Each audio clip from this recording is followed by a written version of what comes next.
Bonjour à tous, bienvenue dans Cult and Click pour une nouvelle vidéo, sur Disney, plus précisément sur Disney+, qui est en crise. On va vous expliquer pourquoi et avec en question finale, est-ce qu'on approche ou non de la fin de la plateforme. En tout cas, une plateforme qui est vraiment dans le dur. Pour cette vidéo, on est vraiment allé sur le terrain. Moi, j'ai joué à Dreamlight Valley, j'ai ramassé des citrouilles avec Mirabelle de la famille Madrigal. Greg, lui, est allé à Disneyland Paris, il a fait 2 tours de Space Mountain, et nous voilà, plein d'infos, après un kebab avec Bob Iger. Mon cher Greg, dis-nous tout, comment se porte Disney+, pourquoi est-ce qu'on parle de crise? Voilà, à toi. Alors, je vais commencer un peu par répondre à ta question en parlant un peu de Disney.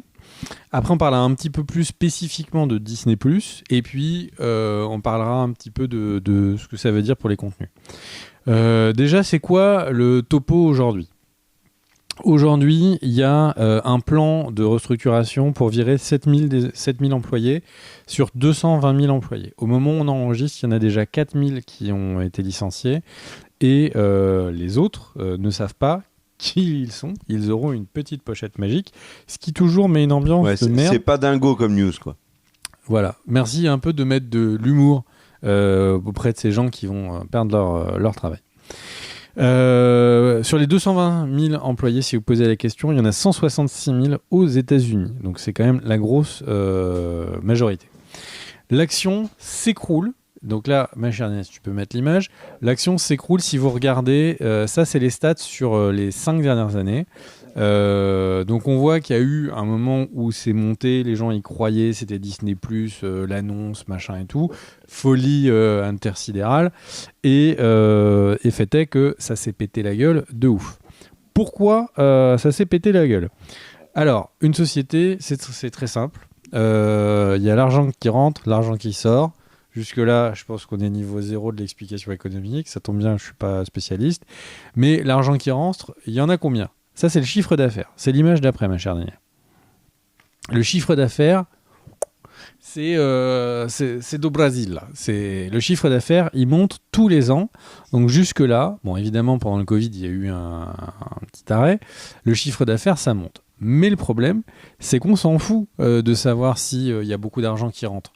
La question, c'est est-ce qu'il y a beaucoup d'argent qui sortent ? Et est-ce qu'il y a plus d'argent qui sortent que qui rentrent ? C'est comme votre budget de chez vous, de votre maison. Si on achète plus d'argent, si on dépense plus qu'on ne reçoit, il y a un problème. Et donc ça, c'est les bénéfices. Combien d'argent, en fait, ils ont réussi à gagner. Et l'image d'après va nous montrer que niveau bénéfice, c'est la merde. Niveau bénéfice, c'est la merde. Ils ont perdu de l'argent pour la première fois depuis extrêmement longtemps.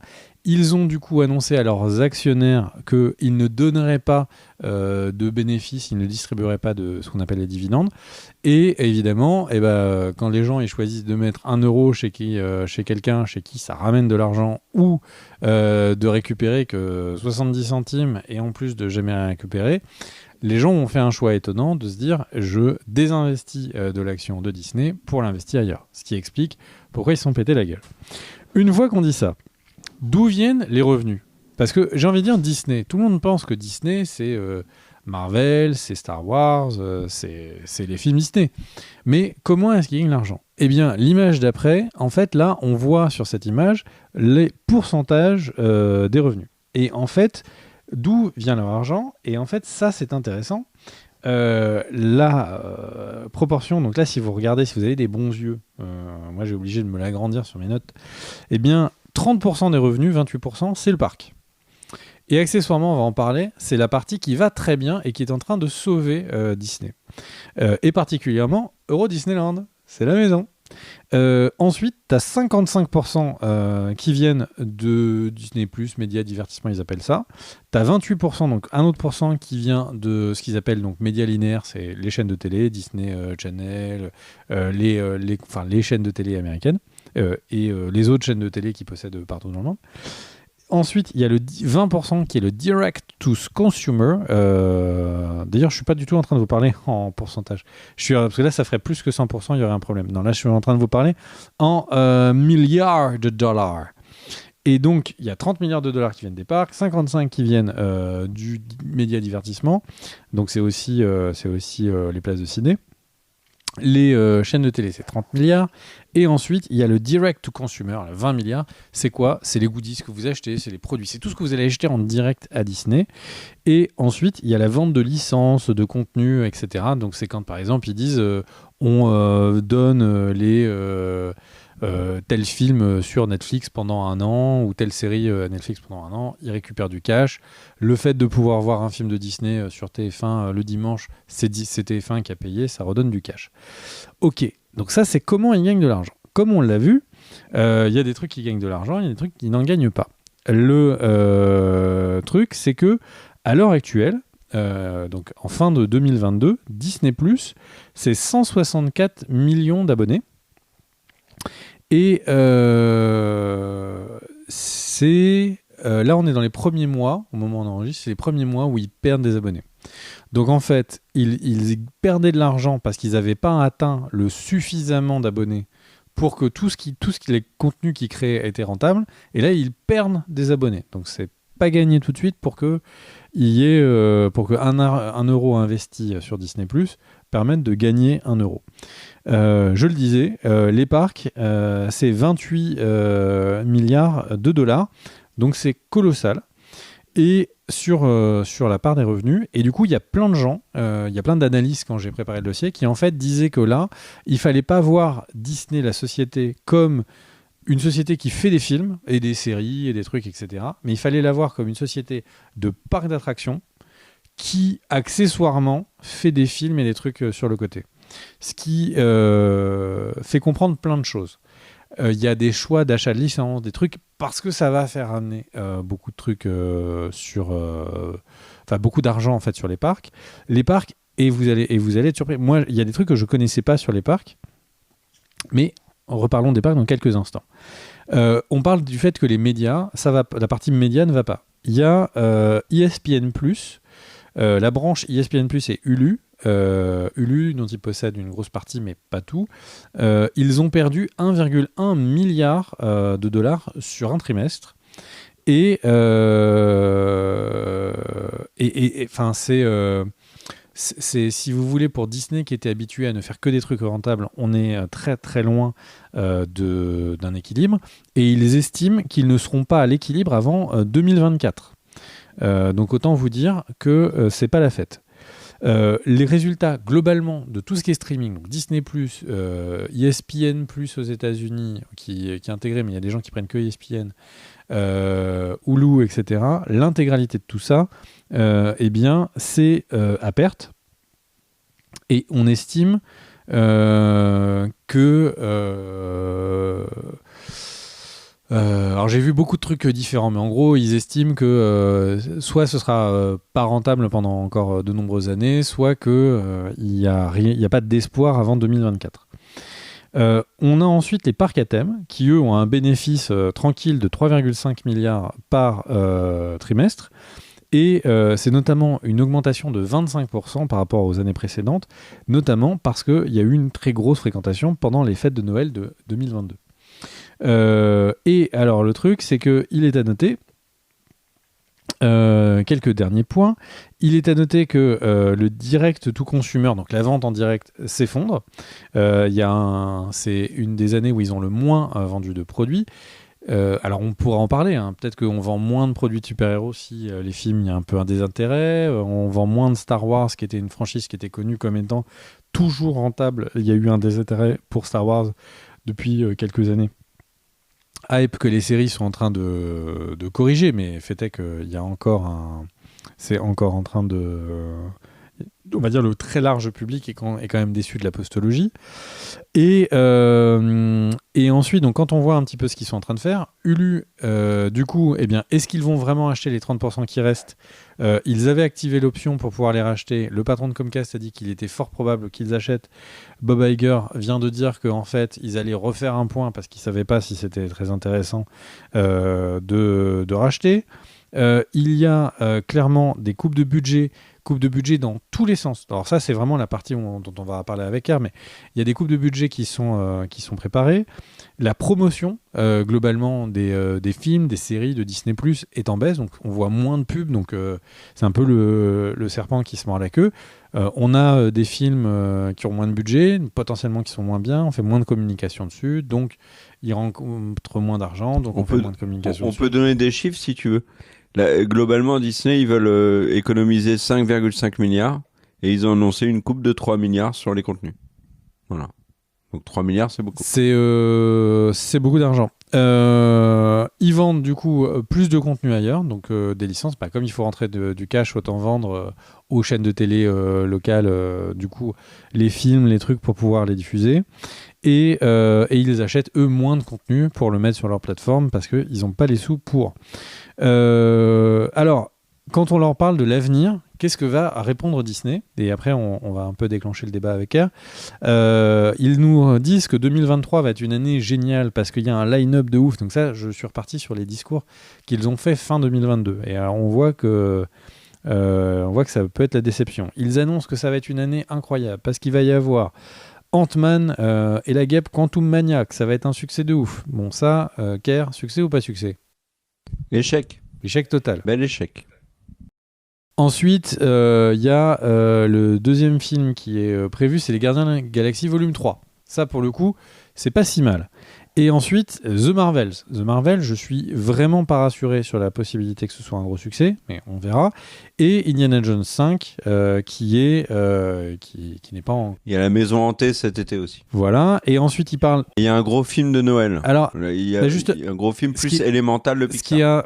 Ce qui est intéressant, c'est de voir qu'est-ce qu'ils annoncent et qu'est-ce qu'ils n'annoncent pas.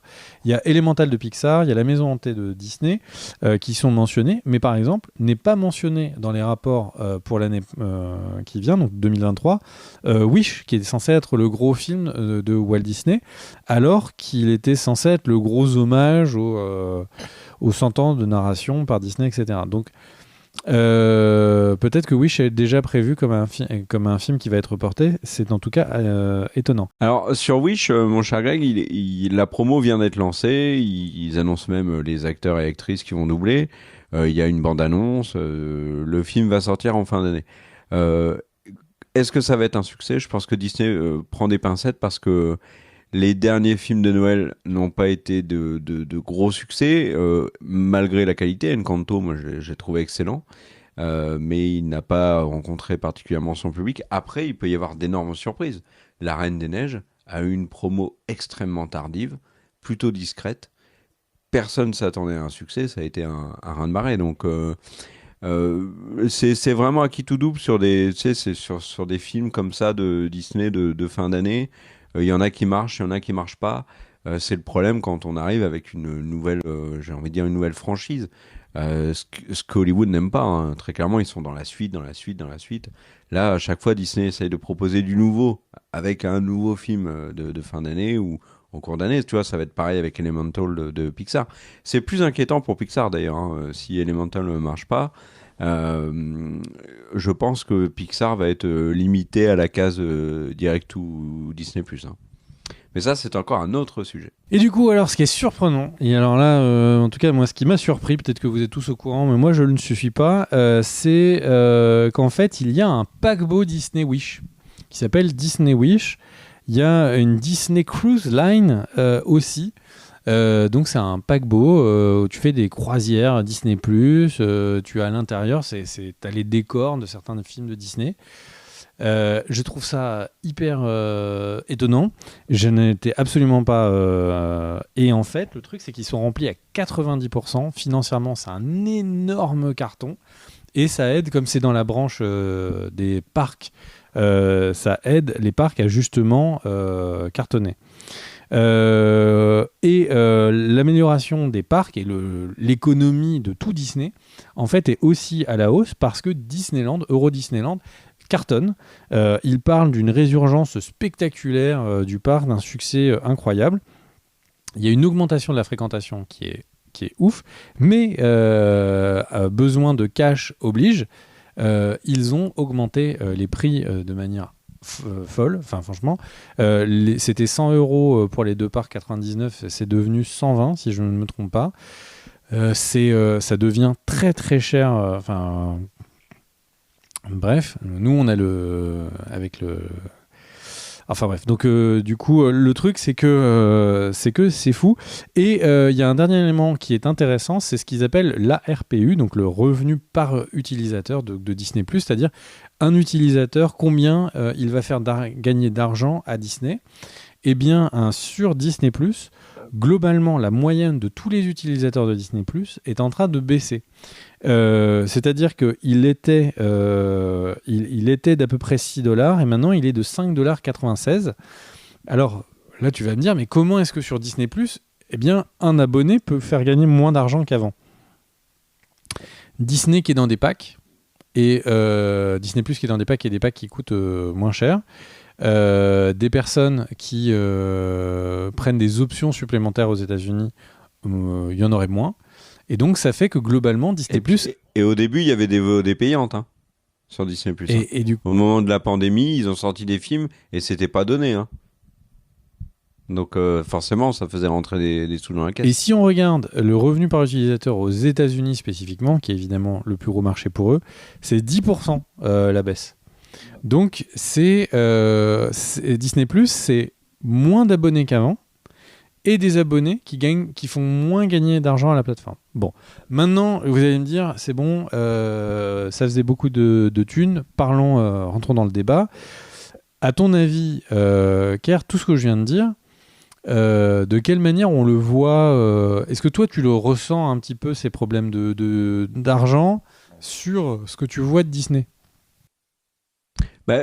Non, oui et non. C'est-à-dire que si on le voit forcément parce qu'il y a eu pas mal d'annulations, tu vois, il y a des annulations de la série Big Shot par exemple, l'annulation de la série Benjamin Gates, mais c'est une conséquence assez logique. En fait, je pense que il y a énormément de choses qui dysfonctionnent autour de Disney+, et qui expliquent que la plateforme au final, qui était annoncée comme un mastodonte, s'écroule petit à petit. Il s'appuyait sur un catalogue qui était monstrueux, qui au final, oui, il est monstrueux, mais c'est des films ou séries qu'on avait déjà vus. Il y a pas Disney est une plateforme qui propose beaucoup moins de contenu récent, neuf, des contenus originaux, je vais y arriver, que Apple par exemple. Apple TV dégaine 3, 4, 5 séries simultanément tous les vendredis. Disney en est pas là. Disney n'a pas eu de hit en dehors de Marvel et Star Wars. C'est ça qui est dingue quand même. La seule série qui a fait parler d'elle en dehors de Marvel et de Star Wars, c'est Only Murder in the Building. Et c'est pas un succès fou. Cette série-là avec Selena Gomez, Netflix en pond une chaque semaine. Donc il y a un problème de création. Ça, très clairement, le catalogue est trop peu rempli. Et comme il y a une crise actuelle et qu'ils veulent faire des économies, moi j'ai l'impression que c'est un serpent qui se mord la queue. On perd des abonnés et on dit, du coup, on va faire des économies jusqu'à ce qu'on retrouve les abonnés. Mais ils vont pas les retrouver, les abonnés. C'est pas possible. Ils vont pas retrouver des abonnés en faisant des cuts monumentaux dans les budgets des séries, dans les budgets des films, et surtout en proposant moins de contenu. Là, la dernière info qui est tombée, c'est qu'ils ont annoncé qu'ils allaient retirer du contenu de Disney+ pour faire des économies sur, je sais pas moi, de bandes passantes, etc. Mais pour moi, c'est un non-sens. T'as ton catalogue qui sera partiellement présent. Alors, il y a du contenu qui vont revendre, notamment des droits de diffusion qui vont revendre à d'autres plateformes. Ça, c'est cohérent. Il y en a d'autres qui vont complètement dégager pour faire des économies, pas payer de taxes, etc. Des droits d'auteur et ainsi de suite. Et à côté de ça, au niveau des créations de contenu, des créations originaux, il y en aura moins. Donc en fait, en nous proposant moins de contenu, ils pensent qu'on va tous sauter sur la plateforme. Pour moi, non. Ça n'a pas de sens. Donc moi, je suis assez inquiet là-dessus, parce que je vois pas de série mastodonte arriver sur Disney+. Et à côté de ça, je trouve que les autres plateformes sont vraiment en train de proposer des choses. Et Disney peut vraiment, je pense, remercier le contenu enfant, que ce soit les classiques, que ce soit si on regarde par exemple les gros succès de ces derniers mois, par exemple en avril. Attendez, je vous retrouve le truc. Dans ce qui a été le plus regardé aux États-Unis, dans le contenu Disney+, c'est des trucs pour gamins. C'est Bluey, par exemple. Excellent dessin animé. Bluey est un des trucs les plus regardés aux États-Unis actuellement. Bon, il y a Mando, mais en dehors de ça, Disney+, c'est...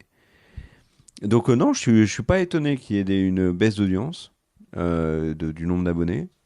Et je suis assez inquiet pour la suite. Je pense que Disney+ sera peut-être le premier gros mastodonte à tomber dans la fameuse guerre des plateformes. Alors que je suis même persuadé, je m'en rappelle, que lors de nos premières vidéos sur les plateformes, on s'était dit que Netflix était fragile mais allait tenir, Disney+ allait tenir, qu'on voyait plutôt HBO Max ou d'autres plateformes, tu vois, ou tomber avant Disney+. Là, je commence vraiment à me demander si c'est pas Disney+ qui va tomber, parce qu'il y a un autre sujet, mais je pense qu'on l'abordera dans une autre vidéo, parce qu'on rentrera en détail dans le contenu qui est proposé. Mais moi, je trouve qu'il y a un truc qui m'étonne énormément, enfin pas qui m'étonne, mais qui est criant, c'est le désintérêt de plus en plus fort pour les séries Marvel et Star Wars. Et ça, c'est un vrai gros problème pour Disney, parce qu'ils ont rien d'autre à côté, hein. Tu vois, Star Wars, ils font Disney+, ils font du contenu qui passe complètement inaperçu. La série animée sur là-haut de Pixar, rien. La série animée sur Monstres et compagnie, rien. Enfin, tu vois, tous ces trucs-là qui étaient annoncés, qui étaient censés être des pseudo-événements, ben voilà, c'est passé de manière complètement anecdotique.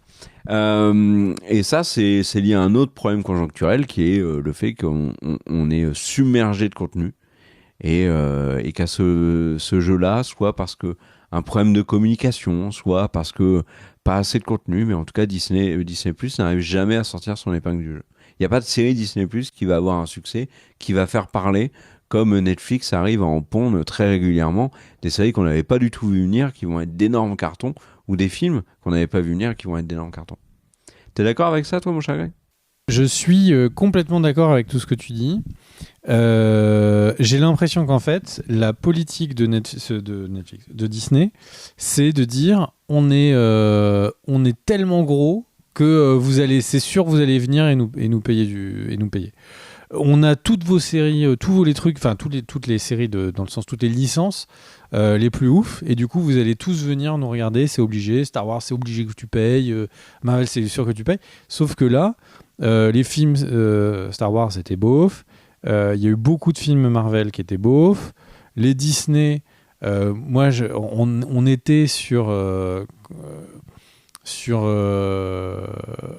l'époque Aladdin, etc., sur un Disney qui était vraiment un âge d'or. Il y a eu vraiment une baisse. Frozen a tout refait exploser. Et là, je trouve que les Disney, c'est un peu étrange parce que la qualité, comme tu le disais, d'Encanto, moi, c'est un de mes Disney préférés de ces dernières années. Et publiquement, il n'a pas trop marché, alors que sa bande-son a particulièrement marché. Donc, il y a une espèce de... Les Pixar sont plus le rendez-vous que c'était avant. Et donc, en fait, oui, ils ont des trucs qui sont incroyables en licence, mais qu'est-ce qu'ils en font, quoi ? C'est-à-dire que là, de faire le raccourci, de dire quand Disney achète au final les trucs périclites, c'est pas entièrement faux. Alors, on le regardait... Il y a un gros adage en ce moment de dire que tout ce qui est sur Marvel, toutes les plus grosses séries, comics, etc., qui s'étaient vendues par millions, en fait, ils les tuent pour aller sur des trucs qui font moins de vues. C'est entièrement faux. Je suis allé regarder les séries qui font le plus qu'on fait le plus de ventes de comics. C'est les X-Men. Il y a des 4 Fantastiques. Enfin, c'est que des trucs qui restent à adapter. Donc, ils ont effectivement potentiellement Si on faisait un parallèle en disant ce qui a vendu beaucoup en comics vendra beaucoup au cinéma, ils auraient un avenir radieux. Le problème, c'est que les moteurs, les acteurs, Robert Downey Jr., enfin les Avengers ont disparu. Et là, ils sont en train de tout recréer. Et donc, en fait, on a un Disney qui est dans une logique presque on doit tout refaire, on doit tout recréer, on doit recréer une plateforme, etc. Et ils n'ont rien sur lequel ils peuvent s'appuyer. Et c'est pour ça que je trouve que Mando est vraiment le phénomène complètement à part. C'est-à-dire que il recrée un Mandoverse de nulle part. Il y a Filoni, il y a Favreau. Enfin, que Favreau soit à ce point-là fan de Star Wars, c'est fou. Et au final, la plateforme sur laquelle ça sort n'est pas un succès. Et donc là où Netflix a beaucoup d'abonnés qui ont l'habitude de le vendredi, paf, ils allument et ils regardent, bah là, on voit que c'est pas le cas. Il y a une très bonne série sur Disney, elle est complètement oubliée. Dopsic. Ouais, exactement, c'est ça que j'allais dire. Et du coup, par exemple, ma femme, elle regarde énormément, elle a regardé Dopsic, elle m'a dit cette série, elle est géniale, etc. Problème, elle est sur Disney+, personne n'en a entendu parler. Et je pense que tu mets Dopsic sur Netflix, c'est le truc dont tout le monde parle pendant 2 semaines. Donc il y a un problème autour de Disney+, autour de la communication. Et encore une fois, est-ce qu'ils se sont pas vus plus beaux qu'ils n'étaient? De Disney, ils ont des chaînes, donc ils font de la promotion de Disney+ sur leur chaîne. Disney, ils ont un réseau d'influenceurs qui sont en deal, notamment sur YouTube. Ils ont un des plus gros réseaux d'influenceurs à l'époque, en tout cas. Et du coup, quand la série Star Wars Rebels était sortie, ils ne se basaient quasiment que sur leur réseau de YouTubeurs. Fait est qu'à l'heure actuelle, le réseau n'est plus le numéro 1. Y a les youtubeurs de l'époque n'ont plus les abonnés ou n'ont plus le vent en poupe comme avant, et donc y a et ils ont coupé les deals avec beaucoup, ce qui fait qu'ils n'ont plus la communication qu'ils avaient avant, et c'est vraiment là on est dans la spirale. J'ai l'impression qu'ils mettent tout en place pour se dire non mais on va avoir le futur Star Wars qui casse tout, c'est chez nous.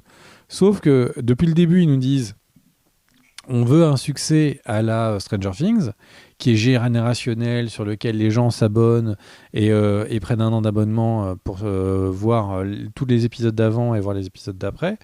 Il y a pas ça. Et je vois pas l'investissement, je vois pas... Et pour finir sur ça, le problème, c'est le 109. Les Disney, d'une manière générale, je ne vois pas de 109. Il y a Taika Waititi qui nous ressortent toutes les sauces. Il est dans Star Wars, il est sur les trucs et tout. On ne voit pas de nouveaux réalisateurs. Ils ont pris une nouvelle réalisatrice primée sur les Eternals.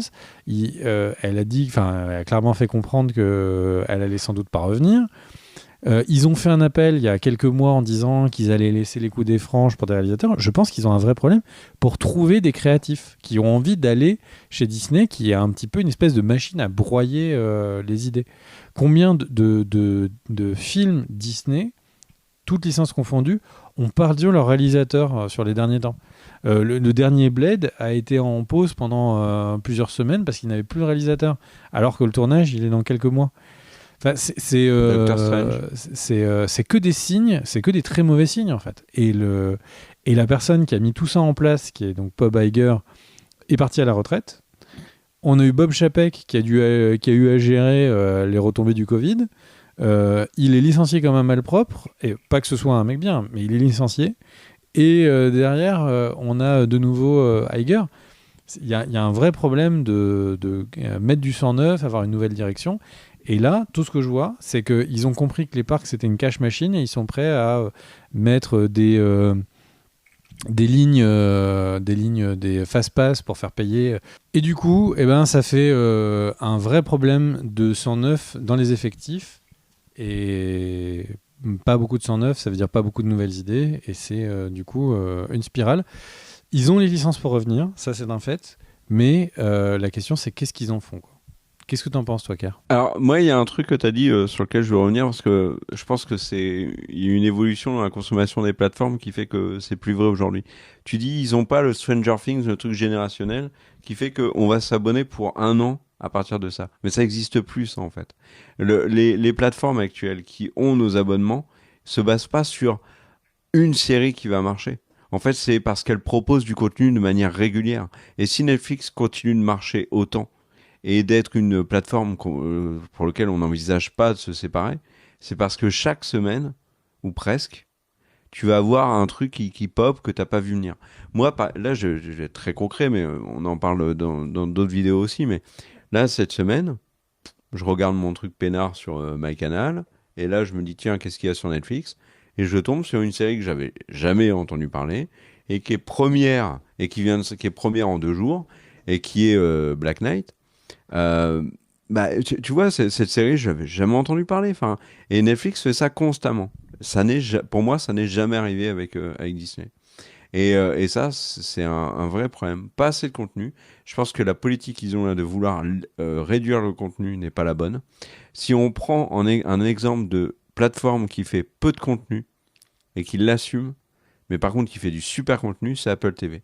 Mais par contre, Apple TV, ils font déjà plus de contenu que Disney.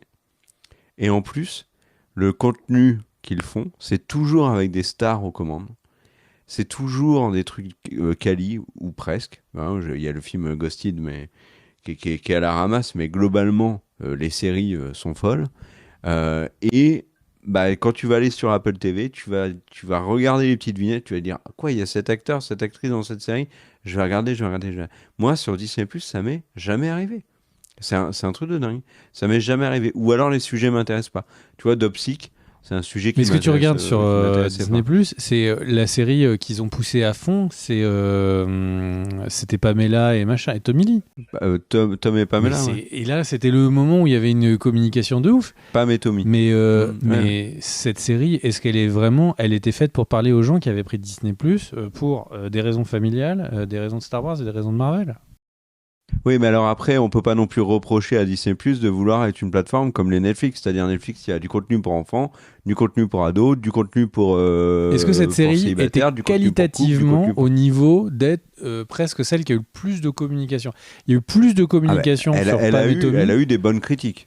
On peut pas le nier. Est-ce que cette série, elle mérite d'être la série qui a eu plus de communication que Mando n'en a eu sur les 2 dernières années? Bah, je sais pas si elle a eu plus de communication. En tout cas, le truc, c'est que c'était un projet, on va dire, osé. Et surtout, c'était qu'à ce moment-là, c'était le seul projet qu'ils avaient. Si tu regardes le calendrier de sortie de Disney+, moi, je le fais chaque début de mois. Je regarde ce qui sort chaque mois et je le note. Sur Disney+, c'est la misère. Et là, dans les faits, si tu regardes les séries Star Wars, les séries Marvel, il y a quand même pas grand-chose à se mettre sous la dent. Et comme c'est noyé dans un flot monumental de contenu d'autres plateformes, tu as même des licences qui sont censées être des licences majeures qui n'arrivent pas du tout à tirer leur épingle du jeu. Prenons un exemple. Mando. La saison 3 de Mando a fait très peu parler. Très peu parler. On s'en rend pas compte à quel point. Elle est passée quasiment inaperçue.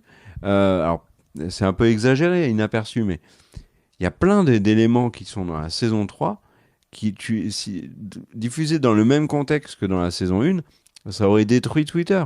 Là, les gens n'ont pas réagi. Alors, c'est un sujet qu'il faut développer un peu à côté, un peu plus, de manière un peu plus complète, mais c'est quand même extrêmement étonnant que Mando ait si peu fait parler. The Bad Batch, c'est une très bonne série animée Star Wars. Personne n'en parle. La série Star Wars Vision a des critiques qui sont excellentes. Personne n'en parle. Donc ce désintérêt qu'on peut noter pour certaines séries et certaines licences très fortes, moi, et la politique évoquée précédemment avec les coupes budgétaires, le fait que plusieurs séries sautent, et il y a notamment Willow, tu vois. Willow, moi j'ai trouvé que la série était très sympa, ça m'embête qu'elle soit annulée. Bah, ça fait que moi, je suis vraiment inquiet pour Disney+ pour la suite. Hein. Voilà, mon cher Greg. T'as des choses à rajouter ?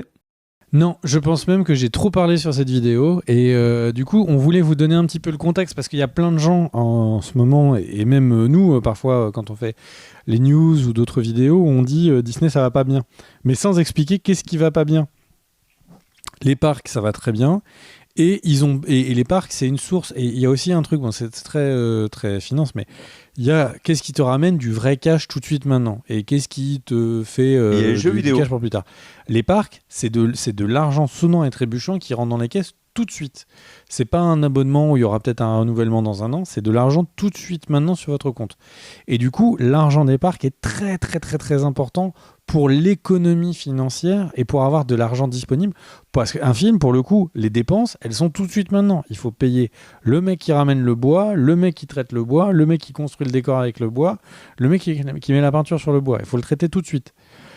Et donc tout ça, c'est pour ça que quand on parle par exemple du dernier Thor où il y avait des blagues sur les trucages, ou même le réalisateur fait des blagues sur les trucages, là où les gens disent bah non c'est pas possible, nous on est sous-payés pour faire les trucages, etc. du côté des VFX artistes.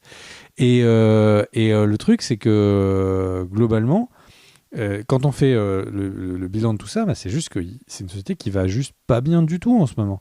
Alors on parle de choix, ils ont quand même juste pour faire le bilan et clôturer la vidéo, ils se sont quand même tapé le Covid. On peut pas dire ils ont fait que des choix de merde. Et la postologie, ils ont loupé, aussi, hein. c'est fini. Bah, toutes les autres boîtes Toutes aussi. les autres boîtes. Et les autres boîtes dans le secteur, eux, ils sont sur tous les secteurs où c'est la merde. Ils sont sur les parcs d'attractions, fermés pendant les confinements. Ils sont sur le cinéma, impossible d'y aller. Alors, vraiment, c'était la panne pour les cinémas pendant 1 an. Ils sont sur tous les trucs où c'est la merde. Et Disney+, qui aurait pu être l'Ave Maria ou l'Alléluia, et ils s'en sortent, là pour le coup, c'est là où il y a un défaut de qualité. Donc j'ai envie de dire, on verra bien. Il y a un truc quand même où ils s'en sortent plutôt pas mal récemment, et je pense qu'ils vont essayer de creuser dessus, c'est sur les jeux vidéo, parce qu'il y a eu des bonnes surprises côté Disney. Je pense à Dreamlight Valley qui est un joli succès, et surtout Marvel Snap.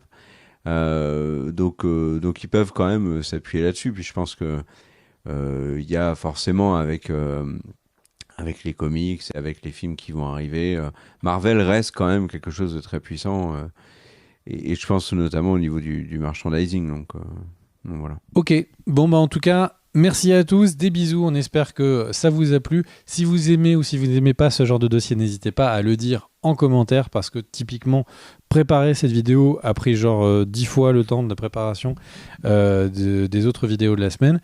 Je pense que j'exagère pas si en vrai c'est 7 ou 8 fois tranquille. Donc voilà, n'hésitez pas à partager cette vidéo à des gens que ça pourrait intéresser. Des bisous, on se retrouve bientôt. Ciao ciao.